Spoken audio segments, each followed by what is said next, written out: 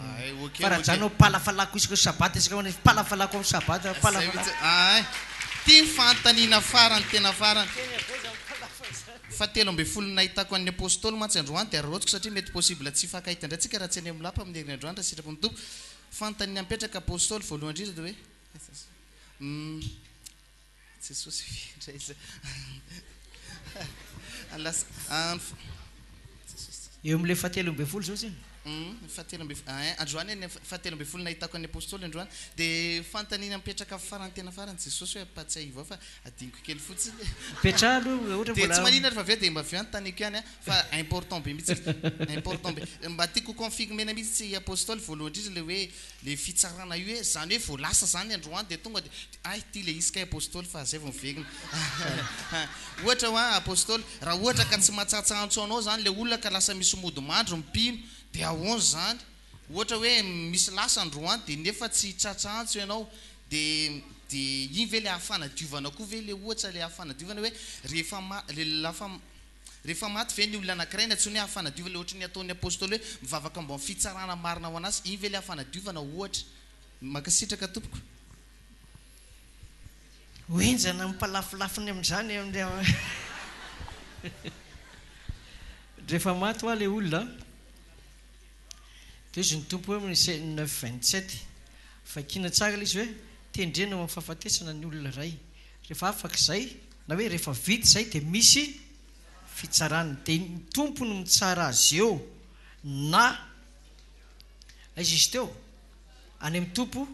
na any amin'ny elo alohan'ny jesosy maty dia inona ny tenenina ray eo atolotra anao ny dikan'izany directa Jesosy sa tsy directa makany amiray directa dia tsika kosa zany amin'ilay hoe olona novonjenitsika mpanota novonjena nisy batisa amin'ny famelan-keloka nandalovantsika nateraka Andriamanitra tamin'ny teny fahamarinana ka tojo amin'io fahafatesan'io tsika dia itsika no tenenina amin'le 9:27 hoe tendrenao amin'io le olona dia isy fitsarana ho tsaraina zany tsika eo azonao na miandry ny farany tena fagany any amin'ny elo na ny a paradisa zay le izy ka aorinan'izay indray rehefa any amin'ny paradisa zany ianao dia efa surane zany fa rehefa any amin'ny elo ianao zany hoe matroka any amin'ny elo dia sura koa fa hijanona any fa tsy misy hoe avy any amin'ny elo ndray misy afindiovana moa lazany tao hoe diovina tany ny sodena kely ny ty dia sodena kely ny tary dia rehefa lasany tsy miverina tsony misy inona moa filazan'ny antsana makadiro ny elanelanao aminay amin'ny elo sy ny paradisa izay tsy afaka makany ny avy aty amin'ny paradisa tsy makany ny avy any tsy maka aty amin'ny paradisa samy mandeha ohatran'izay le izy amin'ny akapobeany le hoe manamasina mariazy zany le palapalafanao iny tsy hitako izay tenenina amin'iny fa misy ary manamasina lasa amin'ny laha dia ohatran'izay dia avelao izy hanao ny ataony ihany fa rahalahy rehefa miakatra mariazy dia amasiniko tsara raha vehivavy aloha mivady ny rahalahy fa tsy maintsy izay ka iny le anankiray farany teo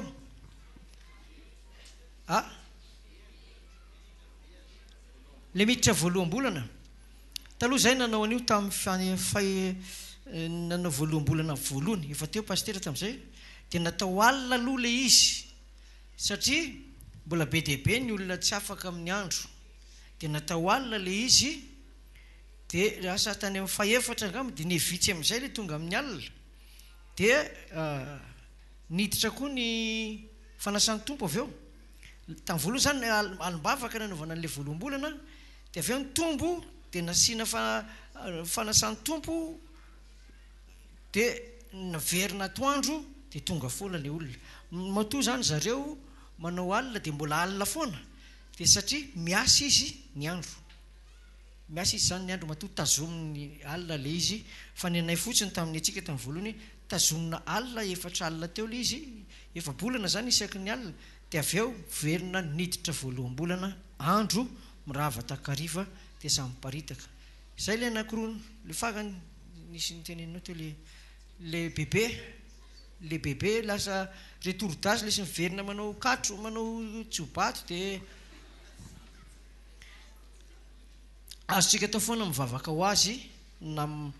na inty izy na matsiaro izy na verisaina fa lehibe ny fahasoavana noho ny fahaverezan'ny saina mpahazo ny olona izy ohatrany hoe olona marary rehetra zany azonao misy olona dans le coma any amin'ny hôpitaly dia tsy maheno ny feontsika fa le mahery ny mivavaky ny olona masina dia mivavaky tsika Andriamanitra no mamindra fo Andriamanitra no naniraka an' Jesosy hamonjy ny momba antsika ary Andriamanitra miasa amin'ny fahalemen'ny mpino amin'ireny zavatra ireny zay le anao aiza le anankiray teto ato rahalahy misy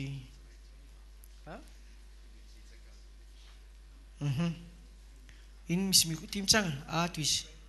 io kaikinao io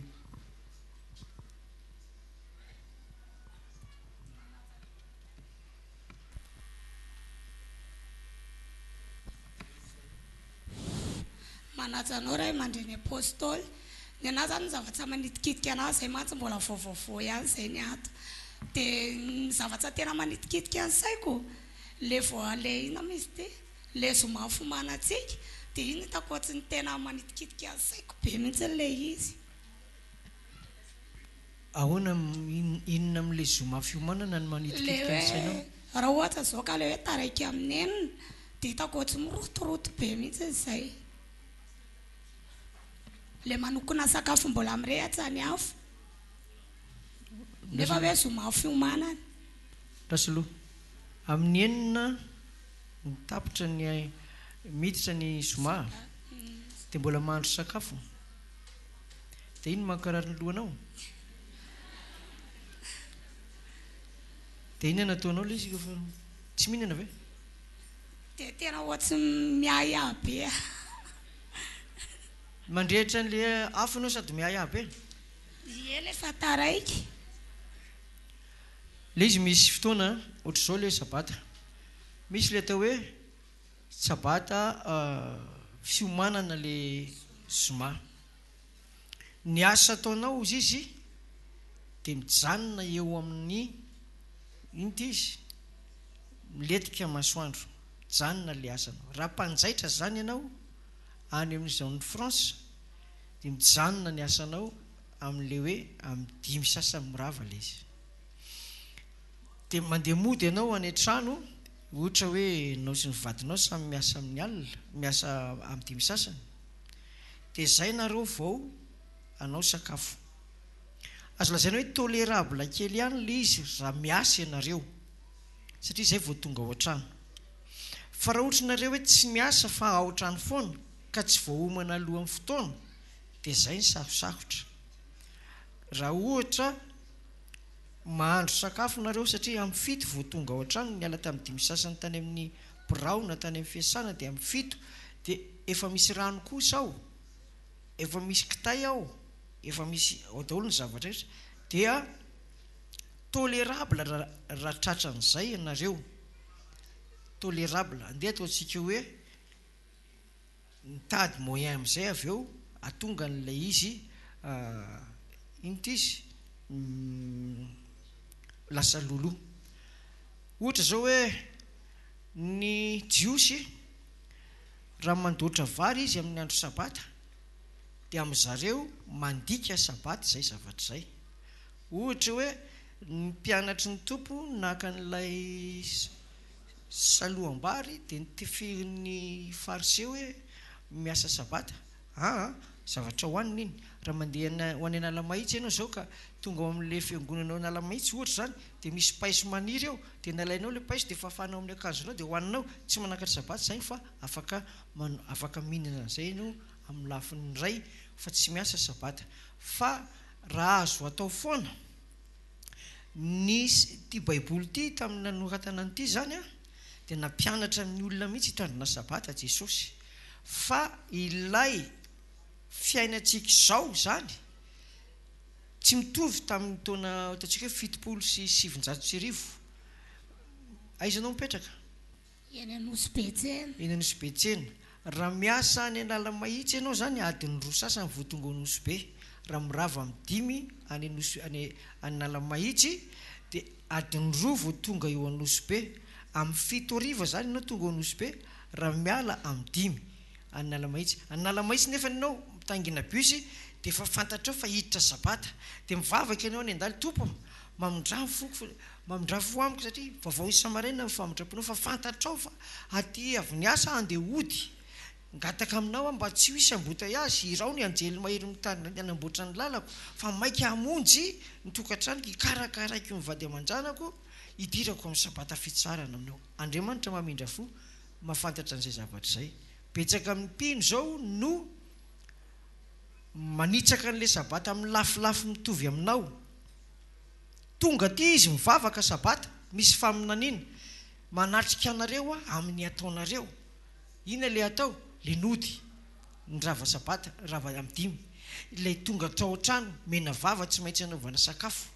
dia ozy ny tompo manatrika anareo sitrako ianareo oloko ianareo eo amin'ny oaran'ny ota dia pasen'ny fahasoavana nanota mihitsy ianao niala tamin'ny 5 tonga tao tamin'ny 7 dia nampirehitra afo manota ianao fa mihoatra n'iny le fahasoavana ho anao azonao dia ohatran'izay izy amin'ny ankapobeny satria manatrika ny tompo tsy mankasitraka amin'ny fandikana ny lalàna sabata ny tompo fa mamen'le fahasoavana satria mpiasan'olona ianao raha ohatra le raha naman'ity zao manao cabinet ohatra hoe manana ina moa le mpanao ordinateur be dehibe reny manana cyber izy dia manana fotoana izy azony anakatonana ny cyber amin'ny 4 sasany fa ozy izy alohanao ataoko amin'ny 5 amin'ny 5 tonga dia amin'ny 5 pila amin'ny 5 latsaka 5 misy miditra dia nefa rano tratra izy amin'ny 7 mbola ao dia tsy mety izay zavatra izay za taizana sabatista mamanay sy dadanay mivarotra mpanan-karembe zany olon-dehibe zany amin'ny efatra sasany tsy maintsy midiny birao magazay manana magazay raha Madagasikara izy dia amin'ny efatra sasany telefona ndraiky midiny magazay sa tsy midy dio zao dia aingana sy avy mivoaka ny olona miverina amin'ny latsinainy tsy maintsy dio dino isan'andro izy ny patron dia manidy azy dia nahitana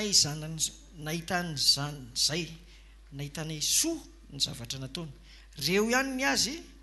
midy alohan'ny maty masoandro amin'ny 5 na amin'ny 4 sasany ny dokana dia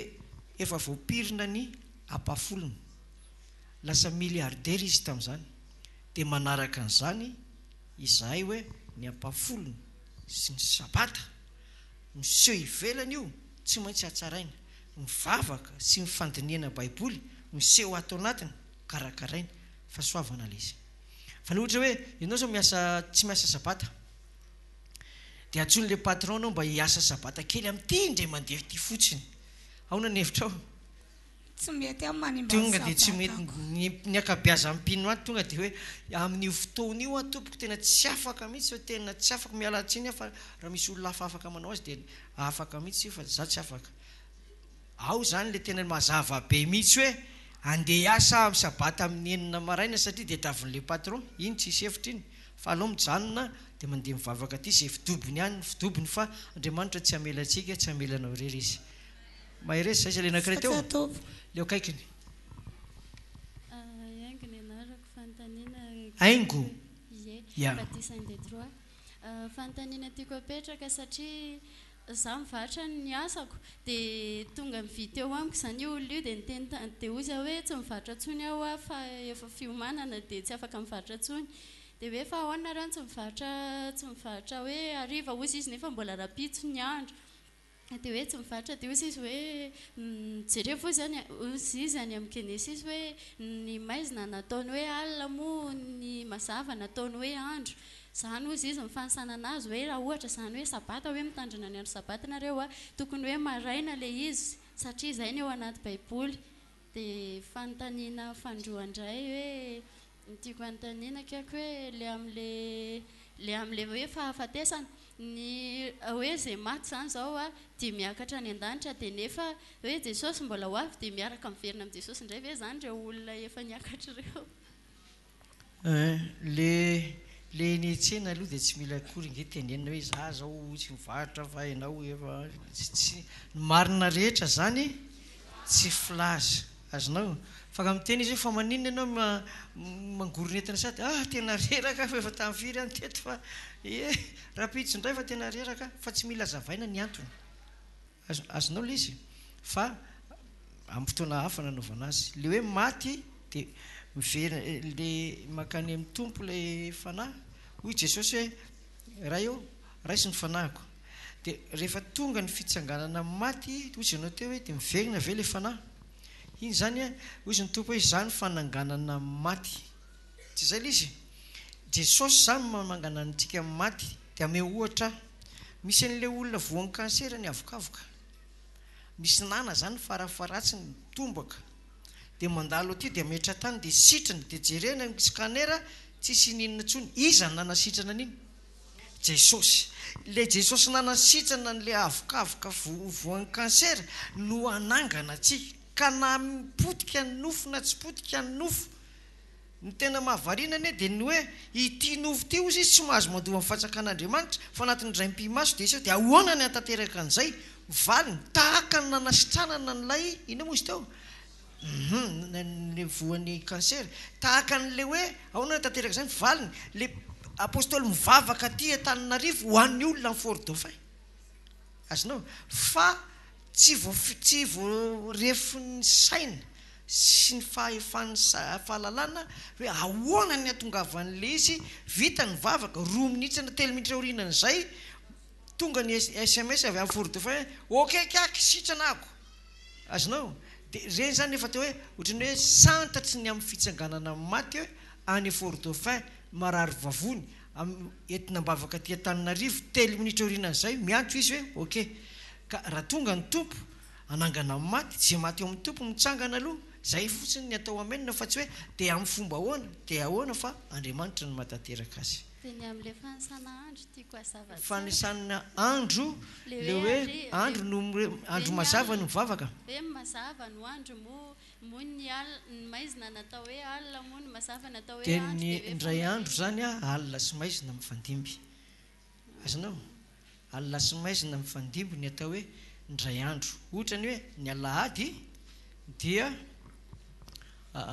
ny sabata somariva alina dia ny sabotsy tontolo viteto zao tsika milava amin'ny eniny ianao ery isotry afaka mividy mangazo dia mihinana azonao ohatran'izay izy amin'ny akapobeany aiza le anankiray iralahy teto tato vehivavy mbola nisy nanaingan-tana ianao rehefa avy eo ao ary rahalahy manao akanjo lobaka menamena azafady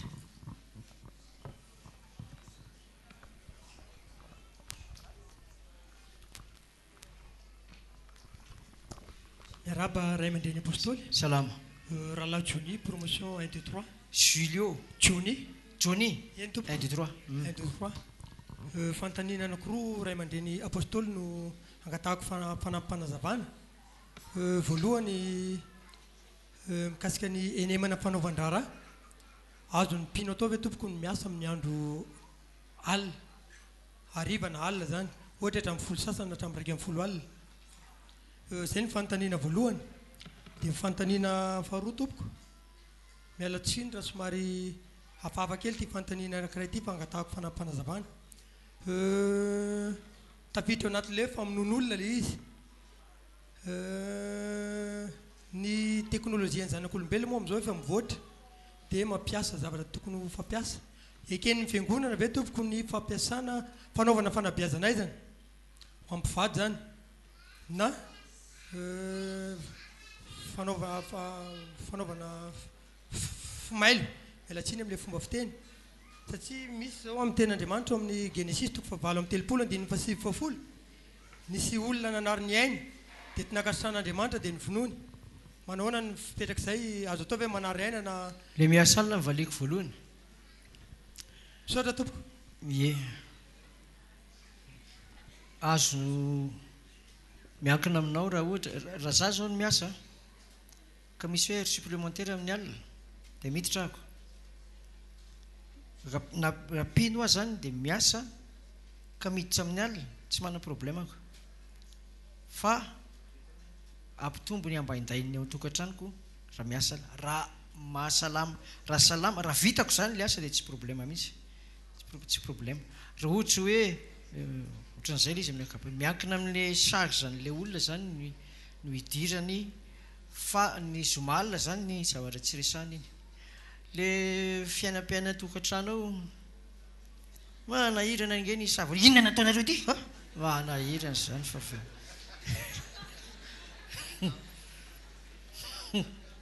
tsy mety zany samy manana ny tokantrano samy manao ny io le ohatrany hoe andeha teneniko hoe tsy misy lalàna manotra zany nateraka isaky ny 9 volana izy raha isaky 2016 io zazaray ny tonga ao 2017 zazaray zany tsisy lalàna manoatra ny zany fa hoe zanako sy ny asan'ny tanako dia leo adidiko andry ohatran'izay le sarotra be ny fa raha mananana kely n'ity fotsiny izy zany mampiodina kely ny saina izy hoe reto zaza tonga isa-taony reto raha 2016 teraka le anankiray dia vidianana lamba 2019 mbola misy anaka teraka dia le lambany tamin'ny 2016 mbola ampanaovana le 2019 dia ty zany miasa hoe velonao velo izy sa tsy velona ndrao velona nefa tsy pozipozy lasa sahirana lasa lagy foana nge ohatrany hoe zazakely efatra miaraka totohatra kely miaraka mitomany zany enjana aby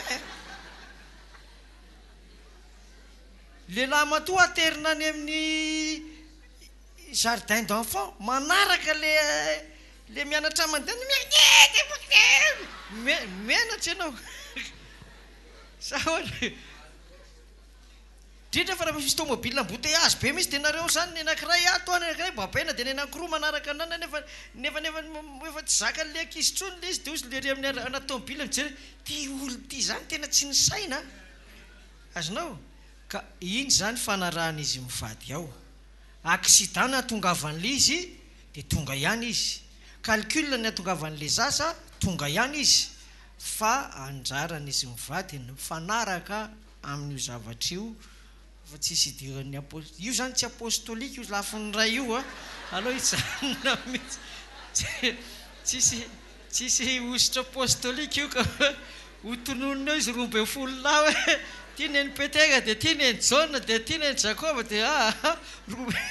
sarotra dia sarotra io fa aloha ivalina ho an'izany izy mivady any le izy fa hitako fotsiny aloha hoe sahirana ny maro anaka rehefa sabata sahirana maimbo ampy etsy amin'ny naninanina ry tena menatra mihitsy ary le lehilahy amin'ireo le mody fanina mody manao asa be dia be sady mijerikely ary dia voanao an'izao mivady ny asa tonga dia efa mitodika ary makarisy satria fatany fa marina zany raha nabafy sa tsy marina atoto ny le lehilahy ao daholy ary amin'izay kizitina le lehilahy rehefa ody kizitina mbola ianao indray ny tonga any mbola asivorany eo karakarao fanoana nefa ny ankizy aty rehefa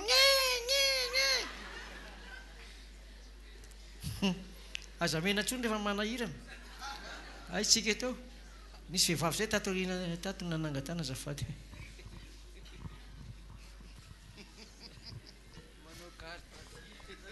zafady raha mandreny apôstoly za ihany tompo mahakasika an'le fiomanana eneman'io za manko ny rafozako mbola tsy piny sy mivadiko dia izareo nefany efa maty masoandro izy vao manokona an'ilay sakafo le rafozako dia za zany mezaka hoe anokona sakafo aloha dia ohatry ny misy fanakanana foana misy zavatra atao zareo foana efa normalement zany draindray za miantsena dia indraindray zareo dia za moa efa tsy miteny tsony eo amin'ilay tokantrano dia mangina dia izay ataon'zareo dia za efa fantany hoe tsy mandrehatra afo mihitsy amin'ny enina ariva na dimy sasany efa vao maty mihitsy masoandro dia fantan'zareo dia ohatry ny atao fananina foana dia meloka ve za amin'izay tompoko sa hoe za efa afaka efa fantatry zareo zako za tsy nefa nanazavana azy hoe enemana ny esana fa vao maty ny masoandro dia tokony raha ny tokony ho izy ny lalàny Jehovah amin'ny baiboly dia tsy mety le manao mandrehatra afo amin'ny maty masoandro saotra tompoko mazava mifanontanianao fa antany kely tamin'ny andron'ny Abrahama tamin'ny andron'ny Mosesy tantara be ny mandrehatra afo tena enjana be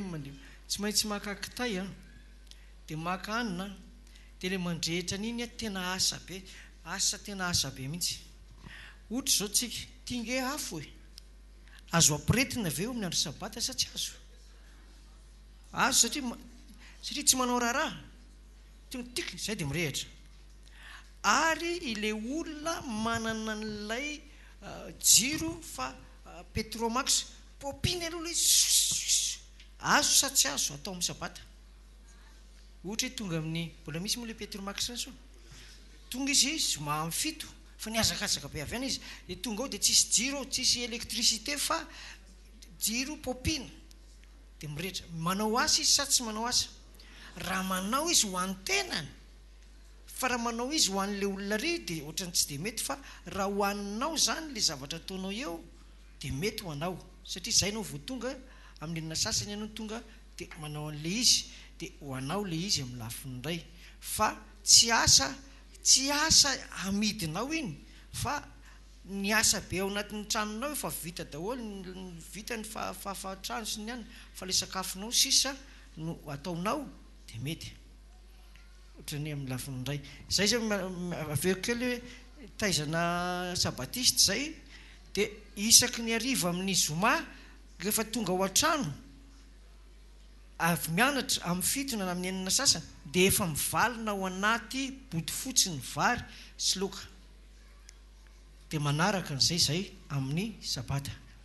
ohatr'izay le izy fa raha ohatra hoe magasin mpivarotra ohatran'izay dia aloha dina mialoha mba tsy ho tratra ny sabata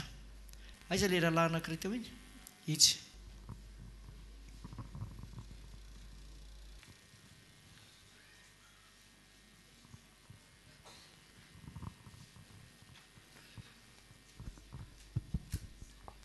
miaraba apôstôly Lucas anarako ny fantaniko zany apôstôly dia le eo amin'ny le 10 andro nanaovan'i Jesosy ny fisoronana dia nandatsahany fanamasina hoe misy toko sy andiny ve le 10 andro iny ve zay voatrany le fantaniko afaka indray mandeha hoe le 10 andro zany hoe niakatra mandrapatonga ny le 10 andro le Pentecoste zany le nandatsahana an'le fanamasina hoe misy toko sy andiny ve manambara an'le hoe 10 andro le izy teo amin'ny ao anatin'ny baiboly aloha dia hoe dray andro monja nanovany an'ilay fisoronana dia amin'le andro farany amin'le Pentecoste zany dia misy miteny za tsy miteny an'izay fa misy miteny ao anatin'ny baiboly misy miteny hoe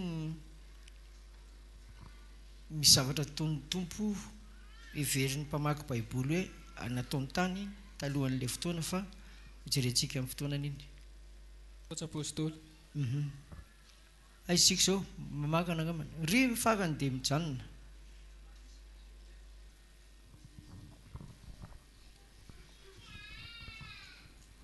onoa amin'ny sabata ve izy mampirehatsafo nefa ny fitonja fedina le mandrehetrafo ve dia mbola mampome anareo foana zavatra resaka mandrehetrafo ange resahany sa misy zavatra resahana hafa angamba mihaino aralahy amin'ny andro sabata nefa izy mampirehatsafo nefa mitondra fedina tondra fedina izy dia mandrehetrafo izy amin'ny andro sabata dia teo koa zany ianao dia ninana niaraka taminy ianao tsy teo fa naheno fotsiny hitanao maso fa inona ny antony nanapiretany an'le afo sao dia hoe narary ny zanany ohatra na tsisy antony fa dia napiretiny fotsiny le izy mety makafananao angamba izy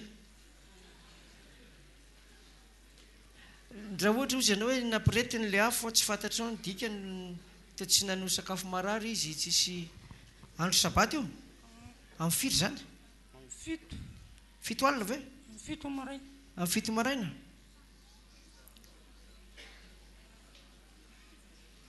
kely anaka angamba izy kely anaka mety mamisakafo ny zanany efa olon-dehibe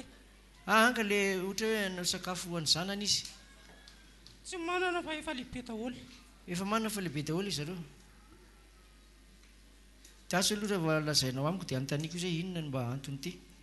fa tokony le io le lazaiko hoe misy nuance kely le mandrehetrafo misy zao ny bouton ohatra zay tak dia mirehitra ny afony misy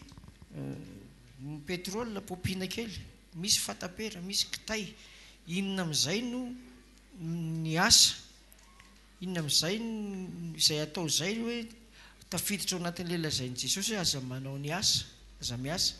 le manapika bouton ve sa le mampirehitra amin'ny lafiny indray fa manokatra ny sain'ny apôstôly masy le fanontaniana maromaro teo hoe ho jerijerena zany ny hoe ty sokajy ny asa ty sokajy ny utile zany hoe ilaina amin'ny fotoanany na etrezetrehtra fa apatsivo amin'ny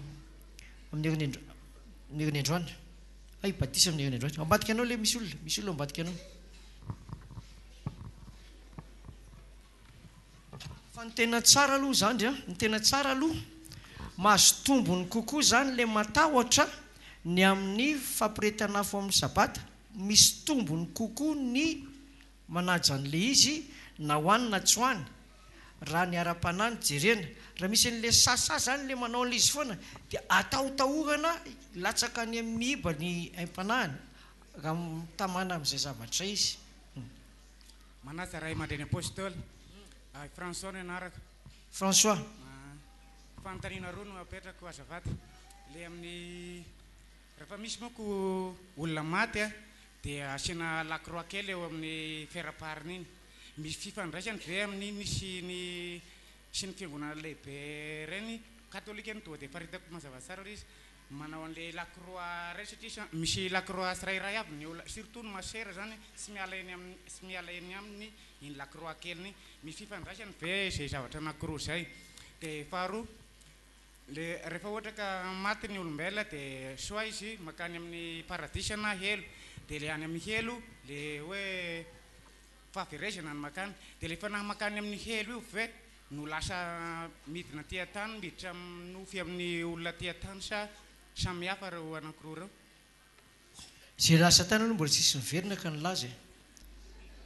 hoe ohatran'izao le izy fa anaty baiboly ahafantarana hoe nijaly izy teo hiverina ty indray ve izy amin'ny fitsanganana ve tsy miverina ty tapaka izy teo ahoana tsy miverina intsony amin'ny fanontaniana tao hoe rehefa nitsangana izy dia iny ve miverina eo lefa namakany amin'ny helo iny ve midina aty amin'ny olona mahatonga ny olona manofo le manofo rasy reny sa samihafa reny le hoe angatra sy ny fanatongany amin'ny helo zany ny angatra sy manany ireny dia voly maka ny endriky nireny dia voly fa tsisy dirany tsy manana na inona ny inona amintsika ntsony le maty any fa ny devoly no na any amin'ny elo izy na any paradisa dia fa ny devoly no maka ny endriky ireny matetika ny devoly maka ny endriky ny maizina be ohatra ny aloka be matetika misy fanahy alainy zareo tahaka misy olona alainy zareo tahaka fa reny a na maka tahaka ny avantsika izy na manao le maizina be rehefa tratrany miala amin'ny anaran'ny Jesosy dia lasa daholo iny fahatelo amin'le fanontaniana hoe manao lakroa tsika aloha tsy manao an'le izy tsy misy valy ohatra ty amintsika fa any amin'ny fasana misy ny lakroa dia raha misy lakroa ny amin'ny fasana dia famantarana fasana zany ny lakroa dia ohatran'izay ka raha manao an'izay le olona dia anazy iny fa tsy ho aty amintsika mihitsy tsy tafiditra ato mihitsy zany lakroa zany raha fijeriko azy ataontsika hoe 3 taona nitoriky filazantsara zany tsy mbola nieritreritra hoe asiana lakroa ao anatin'ny fiangonana ary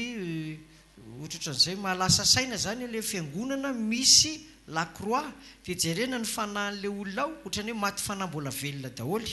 azonao maty fahavelona daholo ny fanahin'le olona ao anatin'le misy lakroa na farafarasiny mirehatra fa fanahy sandoka makasitraka ny tsy fankatoavan-dalàna makasitraka n'izao karazan-javatra amin'ny fahaverezan'izao ny fanahin'le olona fa le lakroa rahabako teny tsy miditra aty amin'ny FM foa zany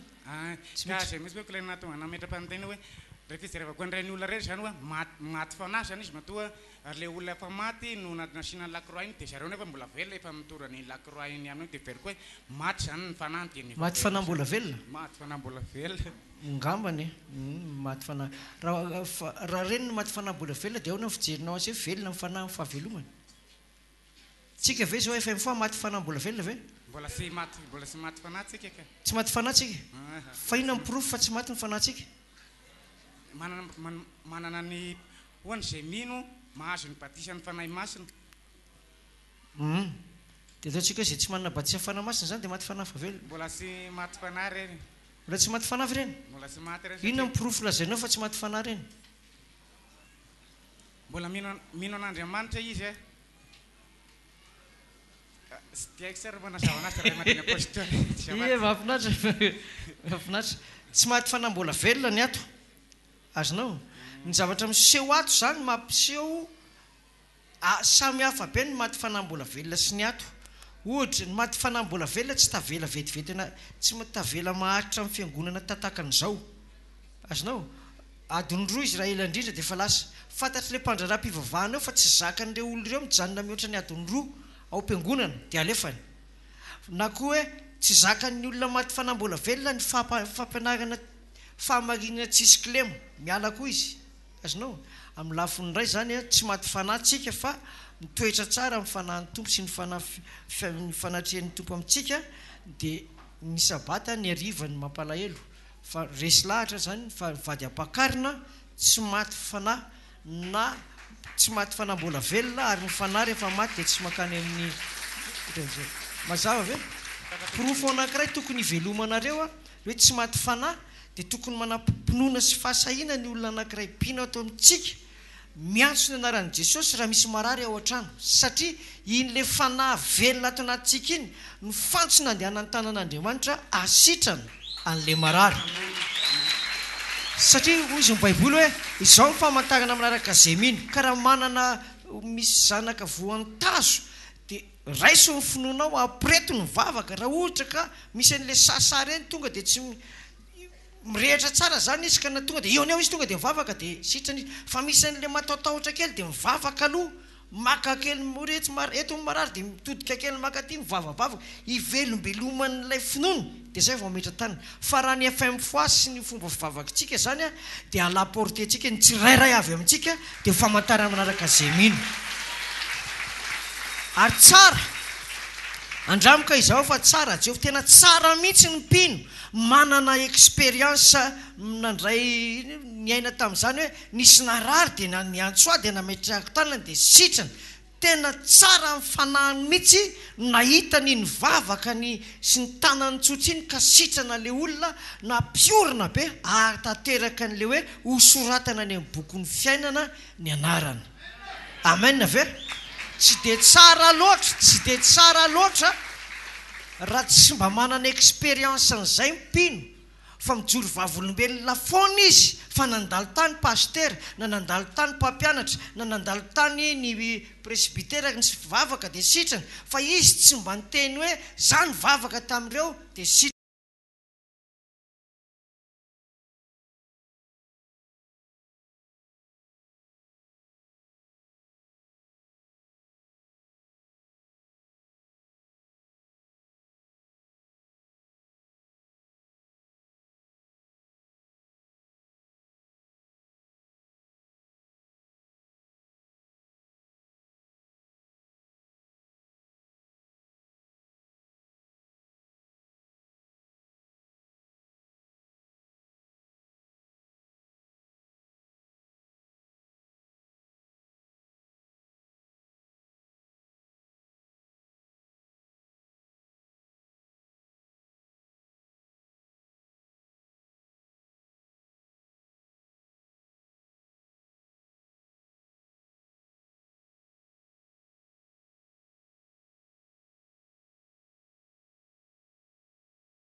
zay mame voninahitra ao izy ny tompo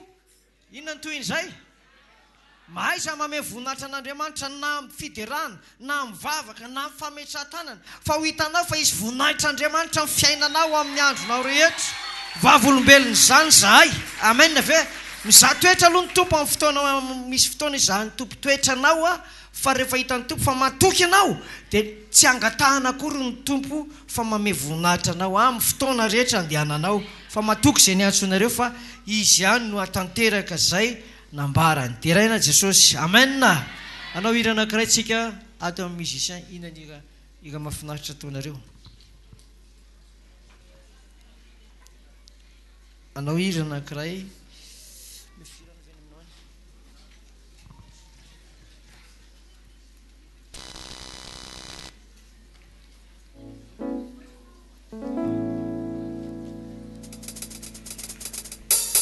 Yaritsangantsika dia nira ataontsika le hoe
From by an on